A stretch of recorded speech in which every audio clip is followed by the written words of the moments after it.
Well, hello, and welcome back to another episode of Trauma-Free Relationships. I'm so glad that you've decided to listen in once again, and I really appreciate all the feedback we're getting on our YouTube channel as well as our podcast. It means a lot to me. Be sure and leave a comment, what you like, what you don't like, what you might want to hear more of, because I can tailor or customize these as much as possible to meet what you're wanting to hear or what feels really important for me to discuss, especially on this particular topic. So today I want to talk about something that I think is probably one of the most important topics that I'll discuss. And it's one of the most important because it is the first thing that I start doing and drilling down on with couples. So when a couple comes in to see me, this is one of the first things, the first phase, if you will, of our work together that I get them to try to learn and recognize and deal with, tackle, if you will, in part of our treatment process. So what we're going to be talking about today is trauma cycles. Now that comes right out of the rupture repair process. So I often say we repeat what we don't repair. What that means is that it's very normal and very typical in the life of your relationship to go through a process of having ruptures, and then we make repairs. And that's part of how we grow individually. It's part of how we grow together as a couple. It's part of how we learn more about each other, continue to update what Gottman calls our love maps with each other. So there's a lot of learning that happens through this process, and it's literally how we continue to mature as adults through this rupture repair process. So it kind of goes like this. You're connected to your partner. There's some kind of rupture that happens, big or small. Then you are thrown into a place where you're disconnected, and then you make those repair attempts that brings you back to a place of connection. Now, what I see happening over and over and over with so many couples is when they have that rupture, when that occurs, it takes them a long time to come back and repair that. Most often because one, they didn't get what they needed in childhood to know how to come back and make those repairs. Nobody demonstrated that for them. Nobody modeled it, and nobody taught them how to make repairs when there's ruptures in a relationship. Or two, there's trauma that blocks the ability to come back and make those repairs when necessary. So as I said, we repeat what we don't repair, and trauma cycles are a repetition often of past trauma.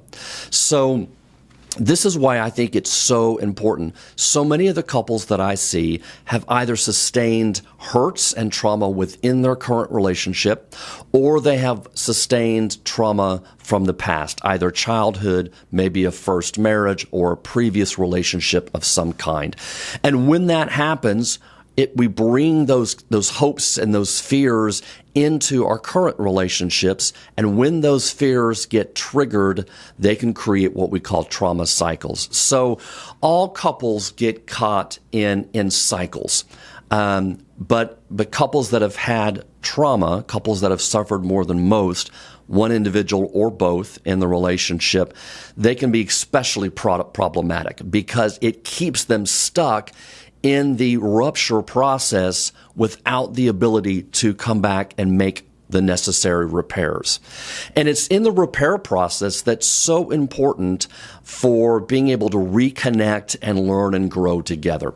So that's why I think this topic is so paramount, and why it's one of the first things I help couples tackle and understand and get control over is that repair and rupture process that occurs. Now, cycles are old, habitual ways of coping. And it's how we respond to one another when we're in our coping strategies that creates these cycles. So old habitual ways, what I mean by that is that when we've had past trauma, past hurts, old wounds, and they get poked, they get triggered, somebody comes close to an area of vulnerability where an old wound resides within ourselves, then we move into a place of protection. And that protection, those strategies we use are what keeps us safe. It is all about trying to maintain emotional safety when we are in those protective strategies. And so everybody has a way of coping. Everybody has a protective strategy. As you've heard me say before, we are made for connection as well as protection. And these old habitual ways of protecting ourselves, they are unconscious. And so we automatically move into them. We don't sit back and think, oh, now I'm going to be protective, or now I'm going to use this defense. We don't do that. It's non-conscious. It's automatic. And that automatic way of protecting ourselves is part of what creates those cycles. So these are patterns that build up in the life of the couple when they are in a rupture period, when they're disconnected, when they've had a disagreement, they're not on the same page, they see things differently. And again, that can be something very severe, like an affair, or it can be just a disagreement about the way to handle a situation with one of our kids. But those ruptures occur, and it's normal and natural for those to occur. And during that rupture period, oftentimes one and most likely both partners move into a place of protection. They move into their coping strategy that is an automatic, unconscious habit of trying to protect themselves when they feel misunderstood, when they feel triggered, when they feel not heard, when communication breaks down during a rupture period. So that is essentially what I'm calling a cycle. It is how the partners get caught in a negative pattern, a negative feedback loop with one another through their protective strategies. So what it essentially looks like is this. One partner's protection jumps over and hits another partner's old wounds, their vulnerability or their trauma. And as they move into a place of protection, then their protection comes over and hits the other partner's area of vulnerability or trauma. So we'll put a graphic up here so you can see what I'm talking about on the YouTube channel. But if you're listening on the podcast, you can imagine, right, that one person's protective strategy goes over and hits the other person's vulnerability. The other person's protective strategy comes back over and hits the first person's vulnerability. So you have this, again, cycle of protection, cycle of defense, defensive strategies, protective strategies that end up then dominating the relationship and so often controlling the interactions during these times, these rupture periods. So that is essentially what a trauma cycle looks like. When one or both partners has been triggered, and they move into a protective place, and then their protection then sends a signal, sends the messages that it's no longer safe for the other partner, and then they move into their protective strategy as well. And these cycles can be self-defeating, they can be exhausting. If you've ever had a prolonged or protracted period of time where you haven't made the repair with your partner, you know just how preoccupying that period can be. I remember one time my wife and I had a rupture in our relationship, and she needed some time, and I needed some time, and so we didn't speak a lot for a few days, and I just remember how preoccupying that was. We were pleasant to each other. We were cordial. We took care of the family, the kids, business, all the things that we needed to do. But we hadn't come back and made that repair yet. We are not at a place where we could do that. And so we both were thinking through what had happened. We both were reflecting on our role, what the messages we were receiving from each other were. And it took a few days for us to get back to that repair point. And I just remember, oh my gosh, this is so horrible. And it affected my work, and it affected me going out into the community and doing what I needed to do there, and so on and so forth. So these cycles can dominate a relationship, and they can come to really cause a lot of problems within both partners that pervades all aspects of their lives. So as I said before, and I think it bears repeating, we repeat what we don't repair. And so one of the first things I do with couples that come to see me is I help them understand, what does this cycle come to look like? What does it look like in your relationship? And even though I'm speaking in some generalities here, there's a uniqueness to each one of the cycles. The trigger and the subjective meanings of that trigger can differ from couple to couple. They can differ from individual to individual. So there's a uniqueness about it, but the pattern typically plays out very much the same in all couples. And so that pattern, as I've mentioned before, is where one person moves into a place of protection, and their strategies then hits the other person's vulnerabilities, which causes them to move into their protection, which then causes that message to be sent back to the first partner and hits their vulnerabilities as well. So that's a little bit what trauma cycles look like. That's the cause of trauma cycles.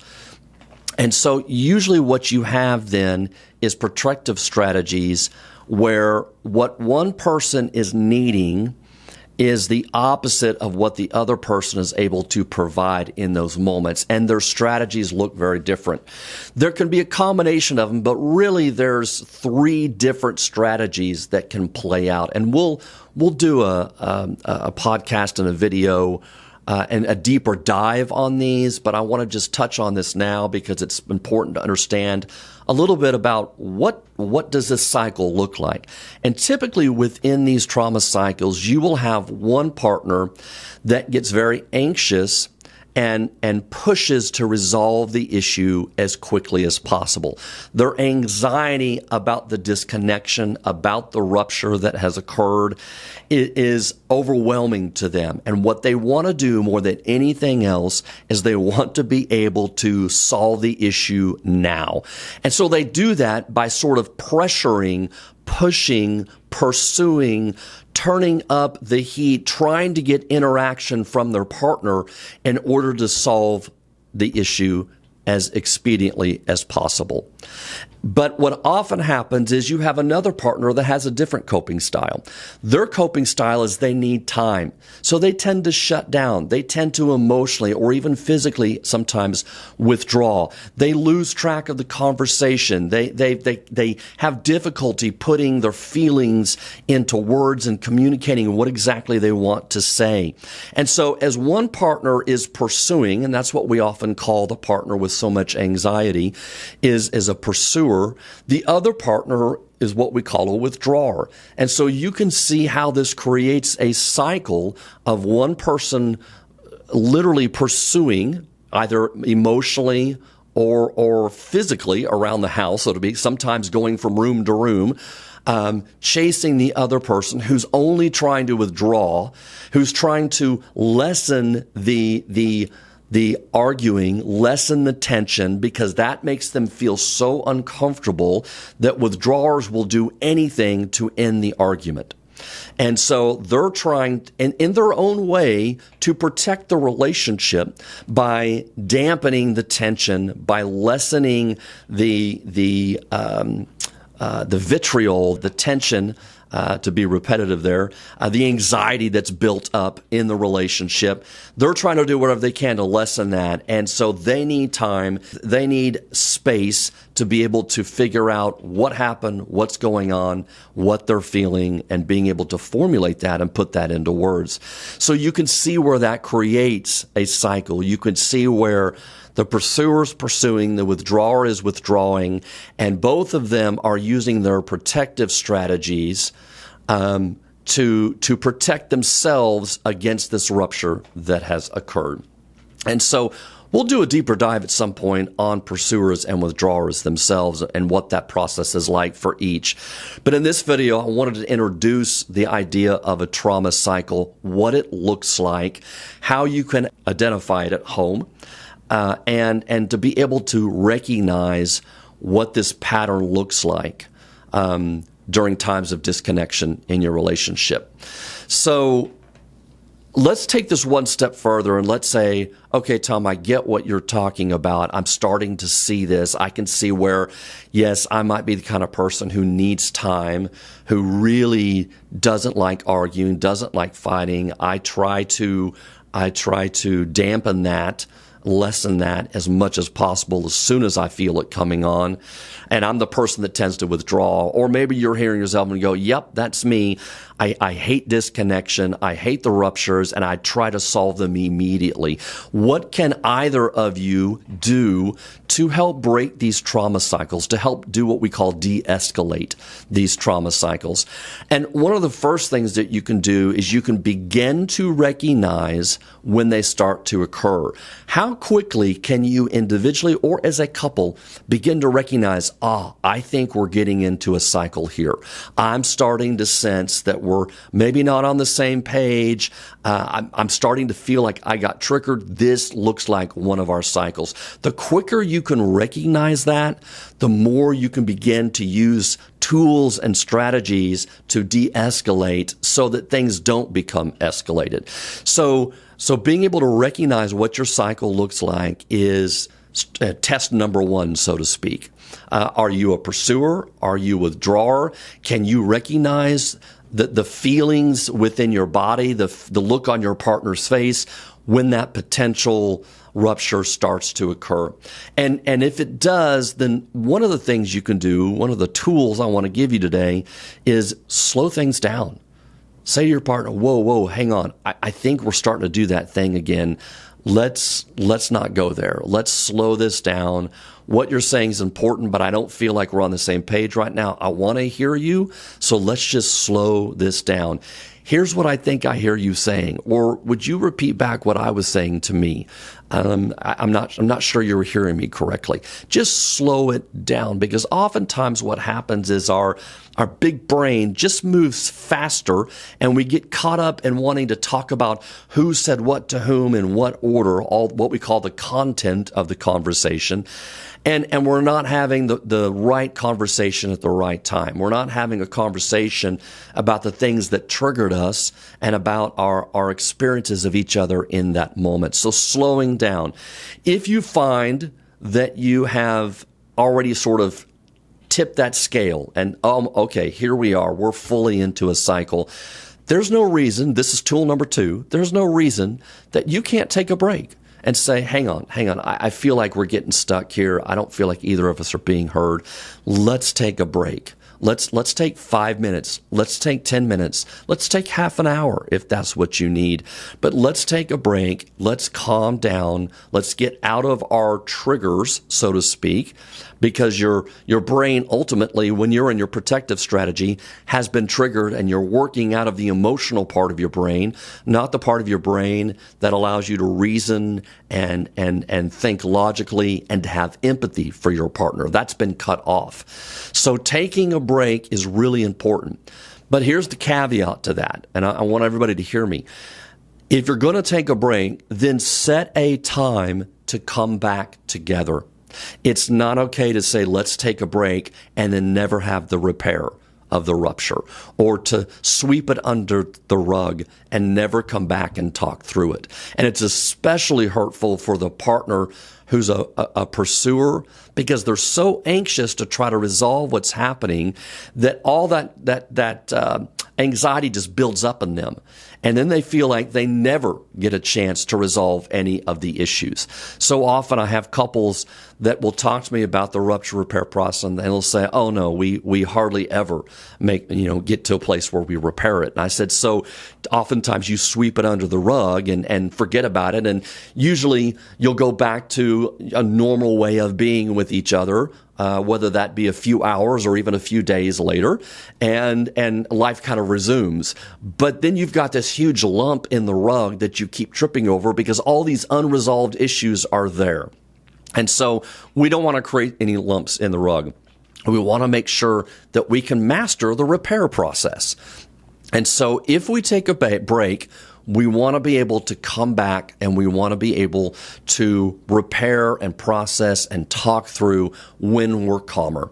And so tell your partner, hey, we're getting caught again. We're getting stuck. We're in that cycle. Let's take 30 minutes and calm down, and I'll meet you back here on the couch in 30 minutes, and we'll start talking through it again. Maybe you come back and you immediately get right back into those hard feelings again, get right back into your protective strategies. If that's the case, call another time out. This time, take an hour. Maybe it takes a little bit longer for you guys to be able to make that repair attempt.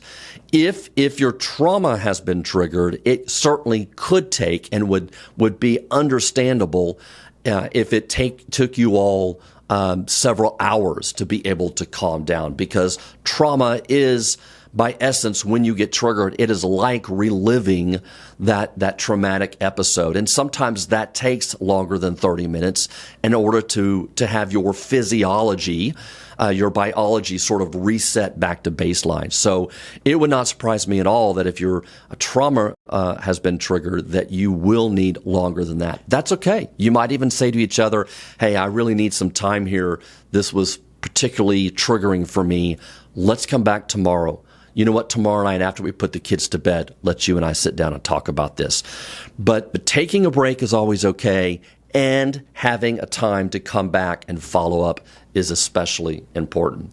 So those are two tools. I want to give you one more, and that is it's really important to recognize that when you're in your protective strategy, what you're using to protect yourself sends a message to your partner.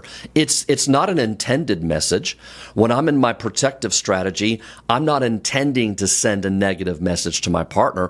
I'm just trying to figure out, how do I keep myself emotionally safe in this moment, in this time, in this period of interaction with my partner. But you must recognize that if you are a withdrawer, shutting down feels like abandonment to your partner. If you are a pursuer, turning up the heat, pressuring your partner feels a lot like you're sending the message that they're not good enough, that nothing they do will measure up to your expectations. And so they often feel like a failure. Now, I understand that neither partner is trying to send that message, but tool number 3 is recognize and own your coping strategy. Own it. It's not your fault you have the coping strategy the way you do. It's how you learned to protect yourself. It's how you learned to be safe. And if you're going to hear anything out of this episode, I need you to hear this. It's not your fault that you protect yourself the way you do. It was taught to you. It's what you had to do. It's how you had to adapt to an adverse situation, most often when you were young. And it's also tied into a little bit of how you're wired as well, but it's not your fault. But with that being said, you do have to own it. You do have to know, this is what I'm like. This is what I do when I get triggered. When these strong traumatic feelings come up for me, this is how I protect myself. And I'm aware that it sends this message to my partner. Because being able to utilize these 3 tools, slow down, take a break, owning your strategy, means that when you come back to make the repair, you're already going to understand a little bit about how your partner's feeling. Because you know that as you've been pushing hard and you've been pursuing them from room to room, that's making them feel like a failure. It's making them feel like they're not good enough. And if you can understand that, then you're already in so much a better place to have that repair conversation when you guys come back together than you would be without having that. So there are 3 tools I've given you today. One is that when we get caught in trauma cycles, we need to learn to slow it down. If, however, we've already passed that threshold and we're in a full-blown cycle and we didn't catch it in time, then be sure and take a break. And number 3, as you're reflecting and taking a break, make sure that you own and are aware of how you're protecting yourself and the message that sends to your partner. So I hope you found this episode helpful today. If you're following us on our YouTube channel, be sure and hit the follow as well as the bell notification. If you're streaming and listening to us on your favorite podcast streaming service, be sure and like us or send us a comment as well. We'd love to hear from you guys. Thanks for tuning in, and we'll see you next time.